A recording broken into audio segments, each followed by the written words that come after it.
तस्वीर कर सकते हैं एक ऐसे बच्चे के बारे में जिसके पास न कोई शाही ढाल है और न ही कोई वजनी तलवार, लेकिन जब वो सहराओं में निकलता था तो जंगल के बादशाह यानी खूंखार शेर उसके सामने सर झुका देते थे। क्या आप यकीन करेंगे कि यरूशलेम की पहाड़ियों में भेड़ बकरियां चराने वाला एक मामूली सा चरवाहा एक दिन पूरी दुनिया का ताकतवर तरीन बादशाह बनेगा? क्या ऐसा मुमकिन है कि एक शख्स अपने हाथों में ठोस लोहे को मोम की तरह पिघलकर जिस तरह का चाहे औजार बना दे? नाजरीन किराम, यरूशलेम के शोर शराबे से दूर जनूब की समत तकरीबन 10 मील के फासले पर बैतुल लहम की पुरसुकून वादियां फैली हुई थीं, जहां की हवाओं में मिट्टी की सोंधी खुशबू और भेड़ बकरियों के रेवड़ की आवाजें गूंजती थीं। यहां ईशा नामी एक बूढ़ा शख्स रहता था जिसका एक सबसे छोटा बेटा था, हजरत दाऊद अलैहिस्सलाम। दोस्तों, अगर आप उस दौर में वहां मौजूद होते तो आप एक ऐसे लड़के को देखते जिसका चेहरा चांद की तरह चमकता था, रंगत सफेद और सुर्खी माइल थी और आंखों में एक ऐसी गहराई थी जैसे वो कोई बहुत बड़ा राज छुपाए हुए हों। वो कद में पस्ता थे, लेकिन उनकी शख्सियत में एक ऐसी मशहूर कुन कशिश थी कि जो भी उन्हें देखता बस देखता ही रह जाता। उनके बोलने का अंदाज इतना मीठा और बावकार था कि सुनने वाला अपनी होश खो बैठता था। वो सारा दिन धूप के साए में जंगलों में गुजारते। उनके हाथ में सिर्फ एक लकड़ी का आसा, एक चमड़े की थैली और एक फलाखन गोफन होता था। वो कोई आम लड़का नहीं था। वो जंगल में शेरों का कान पकड़कर उन पर सवार हो जाया करते थे, और वो दरिंदा जिसके नाम से लोग कांपते थे दाऊद अलैहिस्सलाम के सामने एक पालतू जानवर की तरह गर्दन झुकाकर खड़ा रहता था। एक दोपहर जब सूरज आसमान के बीचों बीच था, दाऊद अलैहिस्सलाम एक वीरान रास्ते से गुजर रहे थे। अचानक एक अजीब सी आवाज आपने सुनी। एक पत्थर से आवाज गूंजी, ए दाऊद, मुझे उठा लो, मैं हजरे हारून हूं, जिससे हारून ने एक शख्स को मारा था। मैं तुम्हारे काम आऊंगा। दाऊद अलैहिस्सलाम ने हैरत से उस पत्थर को देखा। उन्होंने झुककर उस पत्थर को उठाया और अपनी थैली में रख लिया। अब भी चंद कदम ही चले थे कि एक और पत्थर बोल उठा, मैं हजरे मूसा हूं, मुझे उठा लीजिए, मैं तुम्हारे काम आऊंगा। हजरत की हैरानी अभी खत्म नहीं हुई थी कि एक तीसरा पत्थर आवाज देने लगा, ए दाऊद, मैं वो पत्थर हूं जिससे तुम जालिम जालूत का खात्मा करोगे, मुझे भी अपने साथ रख लो। दोस्तों, एक कमसिन नौजवान जिसने अभी जंग और जदल की दुनिया नहीं देखी थी, उसके सामने पत्थर बोल रहे थे और उसे एक ऐसी जंग की खबर दे रहे थे जिसके बारे में पूरा मुल्क खौफजदा था। उस वक्त फलस्तीन का वो इलाका एक ऐसे जाबिर सरदार के कब्जे में था जिसका नाम जालूत था। वो इतना कद आवर और ताकतवर था कि इसराइली उसे देखकर ही बेहोश हो जाते थे। वो बनी इसराइल का दुश्मन था और उसने तालूत के लश्कर को तित्तर बित्तर कर दिया था। बादशाह तालूत ने ऐलान करवा दिया था कि जो शख्स जालूत का सर लाएगा, मैं उसे अपनी आधी सल्तनत दे दूंगा और अपनी बेटी का निकाह उससे कर दूंगा। लेकिन किसी में इतनी हिम्मत नहीं थी कि इस देव कामत शैतान के सामने खड़ा हो सके। जब यह ऐलान दाऊद अलैहिस्सलाम के कानों में पड़ा तो उन्हें वो पत्थर याद आए। उनके अंदर एक अज़्म पैदा हुआ। वो सीधे मुनादी करने वालों के पास गए और उनसे कहा, मैं जालूत को कत्ल करूंगा। लोग हंसने लगे। एक दुबला पतला नौजवान बगैर किसी आहनी जिरह के, बगैर किसी भारी तलवार के इस खतरनाक जालूत से लड़ेगा। यह खबर जंगल की आग की तरह बादशाह तक पहुंची। बादशाह तालूत ने जब इस रोशन चेहरे वाले नौजवान को देखा तो उसे अपनी आंखों पर यकीन नहीं आ रहा था। उसे लगा शायद यह लड़का नादान है। खैर, मैदान जंग सज चुका था। एक तरफ जालूत का टिड्डी दल लश्कर था जो लोहे के लिबास में छुपा हुआ था, और दूसरी तरफ बनी इसराइल के चंद खौफजदा सिपाही। जालूत ने कह कहा लगाया और पुकारा, कौन है जो मुझसे टक्कर लेगा? दाऊद अलैहिस्सलाम अपने असा और इन 3 पत्थरों के साथ आगे बढ़े। जालूत ने उन्हें देखा और हिकारत से हंसा, लेकिन उसे क्या मालूम था कि इस लड़के की थैली में वो पत्थर मौजूद है जिसने उसे जहन्नम वासिल करने की कसम खा रखी है। जालूत चीख चीख कर पुकार रहा था, बनी इसराइल के बुजदलो, क्या तुम्हारे पास कोई ऐसा मर्द नहीं जो मेरा सामना कर सके? तालुत के लश्कर में खामोशी छाई हुई थी। इसी सन्नाटे को चीरते हुए हजरत दाऊद अलैहिस्सलाम आगे बढ़े। उनके एक हाथ में लकड़ी का सादा सा असा था और दूसरे में वो पुरानी चमड़े की गोफन। जब वो जालूत के सामने पहुंचे तो दुश्मन का वो सरदार जोर से हंसा। उसकी हंसी में तजहीक थी। क्या तुम एक कुत्ते को मारने आए हो जो तुम्हारे हाथ में यह लकड़ी है? दाऊद अलैहिस्सलाम के चेहरे पर एक अजीब सा सुकून था। उन्होंने अपनी थैली में हाथ डाला और वो पत्थर निकाला, और जैसे ही दाऊद अलैहिस्सलाम ने अपने बाजू को तेजी से घुमाया और पत्थर फेंका, वो पत्थर एक आग का गोला बन गया। वो हवा को चीरता हुआ सीधा जालूत के माथे पर लगा, बिल्कुल उस जगह जहां उसके हेलमेट में थोड़ी सी दरार थी। एक जोरदार थक की आवाज आई और अगले ही लम्हे वो देव का आमद जिस्म, वो गुरूर, वो ताकत मिट्टी के ढेर की तरह जमीन पर गिर पड़ी। जालूत की आंखें पत्थर आ गईं, उसका जिस्म तड़पा और फिर वो हमेशा के लिए खामोश हो गया। वो फौज जो अभी तक जीत के ख्वाब देख रही थी, अपने सरदार को एक लड़के के हाथों मरता देखकर हवास खो बैठी। बनी इस्राइल ने नारा बुलंद किया और दुश्मन पर टूट पड़े। यह एक ऐसी फतह थी जिसका तज़किरा खुद कुरान पाक में यूं आया है, दाऊद के हाथों जालूत कत्ल हुआ। इस एक वाक़े ने दाऊद अलैहिस्सलाम को गुमनामी से निकालकर बादशाही के तख्त तक पहुंचा दिया। शाही ऐलान के मुताबिक उन्हें आधी सल्तनत दे दी गई और शहजादी अनियाह से जवानी में उनका निकाह कर दिया गया। अब सवाल यह है कि क्या एक चरवाहे के लिए महल की जिंदगी आसान थी? क्या तख्त ओ ताज ने उन्हें बदल दिया? बिल्कुल नहीं। वो अब भी वही सादगी पसंद इंसान थे, लेकिन अब उनके कंधों पर पूरी कौम की जिम्मेदारी थी। महल में जिंदगी पुरसुकून लग रही थी, लेकिन कुदरत उन्हें एक और बड़ी आजमाइश के लिए तैयार कर रही थी। उनके यहाँ एक खूबसूरत बेटा पैदा हुआ जिसका नाम अल-बशालूम रखा गया। दाऊद अलैहिस्सलाम उसे देखकर मुस्कुराते, लेकिन वो यह नहीं जानते थे कि यही बेटा एक दिन उनकी जिंदगी का सबसे बड़ा दुख बनने वाला है। एक तरफ यह खानदानी तलखियां बढ़ रही थीं, तो दूसरी तरफ अल्लाह ने दाऊद अलैहिस्सलाम पर अपनी किताब जबूर नाजिल फरमाई। यह वो किताब थी जिसकी आयात जब वो अपनी मशहूर कुन आवाज में पढ़ते थे तो कायनात का झर्रा जर्रा थम जाता था। दोस्तों, सूरज जब सुबह की पहली किरणों के साथ उफुक से नमूदार होता तो वादी में एक अजीब सा सन्नाटा छा जाता था।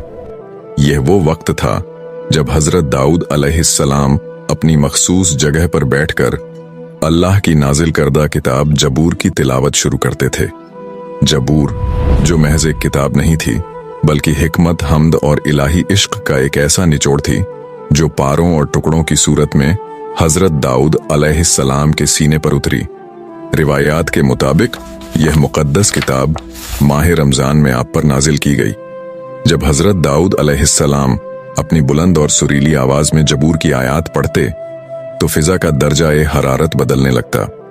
हजरत की आवाज इतनी मीठी और पुरकशिश थी कि जंगल के वहशी दरिंदे जो एक दूसरे का खून बहाने के आदी थे, वो सब अपने शिकार को भूलकर हजरत दाऊद अलैहिस्सलाम के गिर्द खामोश खड़े हो जाते। आसमान पर उड़ते परिंदे अपनी परवाज रोक लेते और हवा में रुककर उनकी तस्बीह का साथ देने लगते थे। कुरान पाक में अल्लाह ताला फरमाता है कि हमने पहाड़ों और परिंदों को दाऊद अलैहिस्सलाम के लिए मुसख्खर कर दिया था।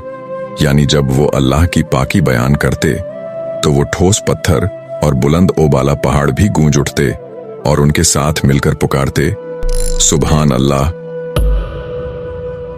कहा जाता है कि हजरत के आंसू की नमी से जमीन पर घास उगाती थी और उनकी तड़प और आहों की गर्मी से वो घास जलकर राख हो जाती थी। उनका पूरा वजूद अल्लाह की मोहब्बत में पिघल जाता था। मगर इसी नूरानी माहौल के बरक्स शाही महल के बंद कमरों में कुछ और ही चल रहा था। हजरत दाऊद अलैहिस्सलाम के यहाँ एक बेटा था जिसका नाम अल-बशालूम था। वो देखने में बहुत हसीन था, वजीह था, बिल्कुल अपने बाप की तरह जिस्मानी कुव्वत का मालिक था, लेकिन उसके दिल में वो आजज़ी नहीं थी जो दाऊद अलैहिस्सलाम का खासा थी। दोस्तों, अब यहाँ से कहानी एक बहुत बड़ा मोड़ लेती है। अल-बशालूम को अपने बाप से कोई दुश्मनी नहीं थी, लेकिन उसे इक्तिदार की भूख लग चुकी थी। उसे वो तख्त ओ ताज चाहिए था जिस पर हजरत दाऊद अलैहिस्सलाम बैठे थे। वो भूल गया था कि यह बादशाही दाऊद अलैहिस्सलाम ने मांगी नहीं थी, बल्कि अल्लाह ने उन्हें इनाम में दी थी। इक्तिदार की हवस में अल्बशालूम ने आहिस्ता आहिस्ता लोगों के दिलों में अपने बाप के खिलाफ जहर भरना शुरू कर दिया। वो लोगों से मिलता, उनकी हमदर्दियां समेटता और जाहिर यह करता कि वो उनका सबसे बड़ा खैर ख्वाह है। वो एक ऐसा बेटा बन चुका था जो अपने ही बाप की सल्तनत की बुनियादें खोद रहा था। उधर हजरत दाऊद अलैहिस्सलाम अपनी इबादत में इतने मुनहमक थे कि उन्हें महल की इन साजिशों की खबर तक न थी। उनकी इबादत का तरीका देखकर फरिश्ते भी हैरान रह जाते। वो एक दिन रोजा रखते और एक दिन इफ्तार करते, रात का आधा हिस्सा आराम करते और 1/3 हिस्सा अल्लाह के सामने सजदे में गुजार देते। वो इतने बड़े बादशाह थे, पूरी दुनिया के हुक्मरान थे, लेकिन उनके दिल में एक बात खटकती थी। एक दिन अल्लाह ने उन पर वही नाजिल की कि ए दाऊद, तुम एक बेहतरीन बंदे होते अगर तुम अपना रिज्क अपने हाथों से कमाकर खाते और बैतुल माल पर बोझ न बनते। यह सुनकर दाऊद अलैहिस्सलाम मगमूम हो गए। वो जारो कतार रोने लगे। एक बादशाह जिसके पास हीरे जवाहरात के ढेर थे, वो अब यह सोचने लगा कि मैं मेहनत मजदूरी कैसे करूंगा। और फिर अल्लाह ने उन्हें एक ऐसा मौजा अता किया जिसने जंगों की तारीख बदल दी। अल्लाह ने लोहे को हुक्म दिया कि वो दाऊद अलैहिस्सलाम के हाथों में मोम बन जाए। इस हुक्म के बाद हजरत दाऊद अलैहिस्सलाम ने लोहे का काम शुरू कर दिया। हजरत दाऊद अलैहिस्सलाम लोहे का एक ठोस और वजनी टुकड़ा उठाते, उसे न आग में डालते न किसी कोयले की तपिश देते। जैसे ही उनके हाथ इस धातु को छूते, वो सर्द और सख्त लोहा मोम की तरह नरम हो जाता। वो उसे अपनी उंगलियों से ऐसे खींचते जैसे कोई सूत का धागा काट रहा हो। उनके माथे पर मेहनत के पसीने के कतरे मोतियों की तरह चमक रहे होते। वो लोहे के बारीक बारीक हल्के बनाते और उन्हें एक दूसरे में ऐसे पिरोते कि एक मजबूत और हल्की जिरह आमर तैयार हो जाती। इससे पहले लोग जंगों में लोहे के भारी तख्ते सीने पर बांधते थे, जिनका वजन इतना होता कि सिपाही ठीक से हरकत भी नहीं कर पाता था। लेकिन हजरत दाऊद अलैहिस्सलाम ने दुनिया को पहली बार चेन मेल यानी कड़ियों वाली जिरह से मुतारिफ कराया। यह जिरह इतनी हल्की थी कि पहनने वाला इसे महसूस भी नहीं करता, लेकिन इतनी मजबूत कि कोई तलवार या नेजा इसे चीर न पाता था। वो रोजाना एक जिरह तैयार करते और उसे बाजार में 1000 दिरहम में फरोख्त करते। उन्होंने अपनी जिंदगी में ऐसी 360 जिरहें बनाई और 3,60,000 दिरहम कमाकर बैतुल माल से मुकम्मल बेनियाज हो गए। वो एक ऐसे बादशाह थे जो जौ की रोटी खाते और खजूर की छाल से टोकरियां बनाते थे। एक तरफ बाप अपनी रातें इबादत में गुजार रहा था और दिन मेहनत मजदूरी में गुजारता ताकि वो अल्लाह का पसंदीदा बंदा बन सके। दूसरी तरफ इसका अपना खून, इसका बेटा महल के पुरतय्यश कमरों में बैठा साजिशों के जाल बुन रहा था। अल्बशालूम की खूबसूरती और इसकी चिकनी चुपड़ी बातों ने लोगों को अपना गर्विदा बना लिया था। वो हजरत दाऊद अलैहिस्सलाम के दरबार में आने वाले फरियादियों को रोक लेता और कहता, काश मैं तुम्हारा हाकिम होता, मैं तुम्हारे साथ वो इंसाफ करता जो अब नहीं हो रहा। ये वो जहर था जो आहिस्ता आहिस्ता पूरी सल्तनत में फैल रहा था। अल्बशालूम ने अपने बाप की आजजी को उनकी कमजोरी बनाकर पेश करना शुरू कर दिया। वो चाहता था कि वो ताज इसके सर पर हो, वो तख्त इसके कब्जे में हो, चाहे इसके लिए इसे अपने बाप का खून ही क्यों न बहाना पड़े। उधर हजरत दाऊद अलैहिस्सलाम की जिंदगी में एक और अजीब वाकया पेश आया।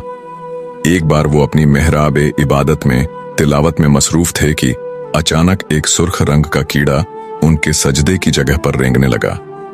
दाऊद अलैहिस्सलाम के जहन में एक ख्याल आया कि अल्लाह ने इस नन्हे से कीड़े को क्यों पैदा किया होगा, इसका क्या मकसद है। अभी यह ख्याल उनके दिल में ही था कि अल्लाह ने इस कीड़े को जबान दे दी। वो छोटा सा कीड़ा बोल उठा, ए दाऊद, क्या आपने मेरी आवाज सुनी? क्या आपने सख्त पत्थर पर मेरे पैरों की छाप महसूस की? दाऊद अलैहिस्सलाम हैरान हो गए। इस कीड़े ने आगे कहा, बेशक आलमों का परवरदिगार मेरे सांस की सदा भी सुनता है और मेरे कदमों के असर को भी देखता है। ए अल्लाह के नबी, अपनी आवाज को धीमा रखिए और इसकी बारगाह में इस कदर फरियाद न कीजिए कि जैसे वो आपसे दूर हो। वो तो मुझ जैसे अदना कीड़े का भी ख्याल रखता है। ये सुनना था कि हजरत दाऊद अलैहिस्सलाम के अंदर आजिज़ी आ गई। वो समझ गए कि अल्लाह की कायनात में कोई भी चीज हकीर नहीं है। मगर अफसोस, जहां बाप एक कीड़े की बात सुनकर तौबा कर रहा था, वहीं उनका बेटा एक ऐसे फितने की आग भड़का रहा था जो पूरे यरूशलेम को अपनी लपेट में लेने वाली थी। अल-बशालूम अब सिर्फ महल का शहजादा नहीं रहा था, बल्कि वो एक बागी बन चुका था। उसने शहर के चौराहों पर खड़े होकर लोगों से कहना शुरू कर दिया था, मेरे बाप अब बूढ़े हो चुके हैं, वो अपनी इबादतों में इतने मगन हैं कि उन्हें तुम्हारी तकलीफों का एहसास नहीं। आओ मेरे साथ मिलो, मैं तुम्हें वो इंसाफ दूंगा जिसका तुमने ख्वाब देखा है। दोस्तों, जरा इस बाप के दिल का सोचें। दाऊद अलैहिस्सलाम को मालूम था कि उनका बेटा क्या कर रहा है। वो इसके बढ़ते हुए कदमों की आहट सुन रहे थे, लेकिन वो एक नबी थे, वो सब्र के पैकर थे। वो चाहते तो एक इशारे पर बेटे को कैद करवा सकते थे, लेकिन वो बाप की ममता और अल्लाह की रजा के दरमियान पिस रहे थे। उधर बेटे ने एक चाल चली। उसने 50 ताकतवर सिपाहियों का एक दस्ता तैयार किया जो हर वक्त उसके साथ साए की तरह रहते थे। उसने अपनी सवारी के लिए ऐसे घोड़े चुने जो बिजली की तरह दौड़ते थे। वो जब भी बाहर निकलता एक बादशाह की तरह निकलता, ताकि लोग उसे अभी से अपना हुक्मरान समझने लगें। साजिश इतनी गहरी थी कि महल के अंदर मौजूद कुछ अहम सरदार भी बेटे के साथ मिल गए थे।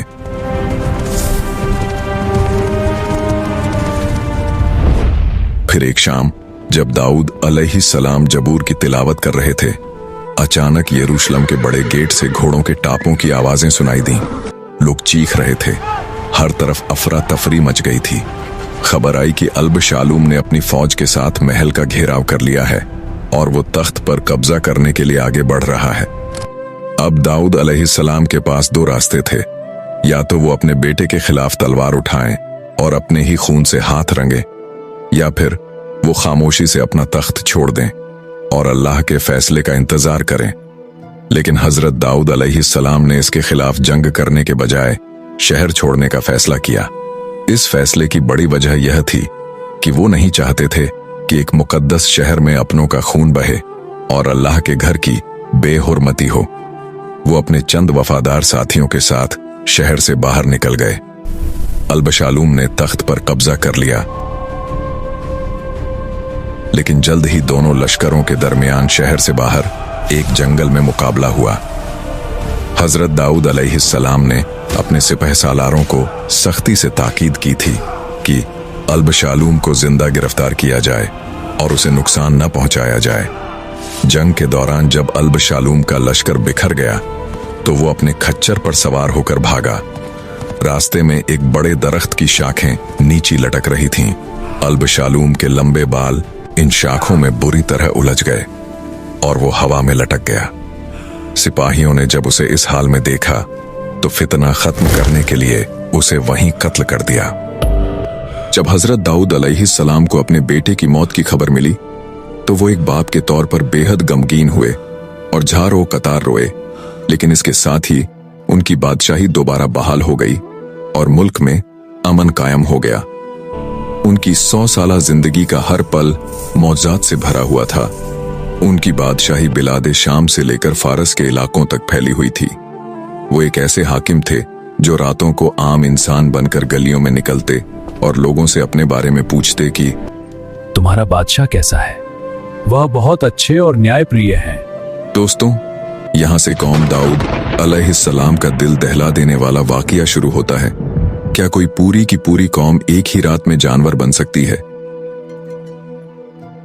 यह कोई अफसाना नहीं, बल्कि यरूशलेम के करीब बसने वाली इस बस्ती की हकीकत है, जिन्होंने हजरत दाऊद अलैहिस्सलाम के दौर में अल्लाह के एक हुक्म को मजाक समझ लिया था। यह किस्सा है आयला नामी बस्ती का, जो बहिरा ए कुलजुम रेड सी के साहिल पर वाकई थी। यह एक खूबसूरत और खुशहाल शहर था जहां के लोग मछलियां पकड़ने के माहिर थे। नीलगू समंदर की लहरें जब साहिल से टकराती थीं तो उनमें चांदी की तरह चमकती हजारों मछलियां उछलती नजर आती थीं। लेकिन इस बस्ती के लिए अल्लाह का एक सख्त कानून था। हफ्ते सैटरडे का दिन सिर्फ इबादत के लिए होगा। इस दिन मछली पकड़ना हराम है। हफ्ते की सुबह जब सूरज तुल्लू होता तो एक अजीब मौजज़ा होता। समंदर की तमाम मछलियां जो बाकी 6 दिन गहराइयों में छुपी रहती थीं, वो हफ्ते के दिन सतह पर आ जाती और साहिल के इतना करीब होती कि कोई बच्चा भी उन्हें हाथ से पकड़ सकता था। वो मछलियां गोया इन लोगों को चिढ़ाती थीं, उनके सब्र का इम्तिहान लेती थीं। मछलियों की कसरत देखकर इन लोगों के दिल में लालच बढ़ने लगी। उनके दिल में लालच का सांप करवटें लेने लगता था। वो सोचते कि हाय, इतनी दौलत सामने है और हम सिर्फ इबादत में वक्त गुजार रहे हैं। बिलाखिर शैतान ने उनके जहनों में एक मक्काराना तरकीब डाली। उन्होंने सोचा कि हम मछली पकड़ेंगे भी नहीं और मछली हाथ से जाएगी भी नहीं। उन्होंने साहिल के साथ बड़े बड़े गड्ढे खोद दिए और छोटी छोटी नदियां समंदर से जोड़ दी। हफ्ते के दिन जब मछलियां लहरों के साथ इन गड्ढों में दाखिल होती तो ये लोग नदियों के मुंह बंद कर देते। मछलियां फंस जाती और इतवार की सुबह ये लोग बड़ी शान से इन मछलियों को निकाल लेते थे। वो समझते थे कि उन्होंने खुदा को धोखा दे दिया है। जब हजरत दाऊद अलैहिस्सलाम को इस चालबाजी की खबर मिली तो उन्होंने खबरदार कर दिया और कहा, ए मेरी कौम के लोगों, अल्लाह की हुदूद से मत खेलो, यह वो रास्ता है जो तुम्हें तबाही की तरफ ले जाएगा। लेकिन वो लोग हंसते और कहते, हमने हफ्ते के दिन मछली कहां पकड़ी, हम तो इतवार को पकड़ते हैं। उनकी आंखों में लालच की ऐसी पट्टी बंधी थी कि उन्हें आने वाला तूफान नजर नहीं आ रहा था। दोस्तों, अब यहां से सूरत हाल बेहद संगीन हो गई। बस्ती 3 हिस्सों में बंट गई। एक वो जो गुनाह कर रहे थे, दूसरे वो जो खामोश तमाशाई थे और तीसरे वो चंद लोग जिन्होंने हक की बात कही और गुनाहगारों से अलहदा होने का फैसला किया। उन्होंने बस्ती के दरमियान एक दीवार खड़ी कर दी ताकि अल्लाह का अजाब जब आए तो वो इससे महफूज रहें। हजरत दाऊद अलैहिस्सलाम ने उन पर लानत की और उनसे बेजारी का इजहार कर दिया। वो रात आयला की बस्ती के लिए आखिरी इंसानी रात थी। फिजा में एक पुरअसरार बोझ था। परिंदों ने चहचहाना बंद कर दिया था और समंदर की लहरें भी खामोश थीं। गुनाहगार लोग अपने घरों में मछलियों के कबाब खाकर सुकून की नींद सो गए, ये सोचे बगैर कि कल की सुबह उनके लिए क्या लाने वाली है। अगली सुबह जब सूरज निकला तो बस्ती के उस हिस्से में जहां नेक लोग रहते थे, एक अजीब सी खामोशी थी। न किसी के चलने की आवाज, न बाजार की चहल पहल। जब कुछ लोगों ने हिम्मत करके दीवार के ऊपर से झांका तो उनकी चीखें निकल गईं। गलियों में इंसान नहीं थे, वहां हर तरफ बंदर दौड़ रहे थे। वो बंदर एक दूसरे को हैरत से देख रहे थे और इंसानी आवाज में रोने की कोशिश कर रहे थे, लेकिन उनके हलक से सिर्फ जानवरों जैसी चीखें निकल रही थीं। यह वो लम्हा था जब उन लोगों को एहसास हुआ कि अल्लाह के हुक्म से मजाक का अंजाम कितना होलनाक होता है। वो बंदर अपने इंसानी रिश्तेदारों को पहचान रहे थे। वो उनके पास जाकर उनके कपड़े पकड़ते और उनके पांव में सर रखकर रोते, लेकिन उनके चेहरे मसक हो चुके थे। क्या आप जानते हैं कि इन बंदरों का अंजाम क्या हुआ? कुरान बताता है कि वो 3 दिन से ज्यादा जिंदा न रह सके और पूरी की पूरी नस्ल मिट गई, लेकिन उनका यह इबरतनाक किस्सा कयामत तक के लिए महफूज कर लिया गया।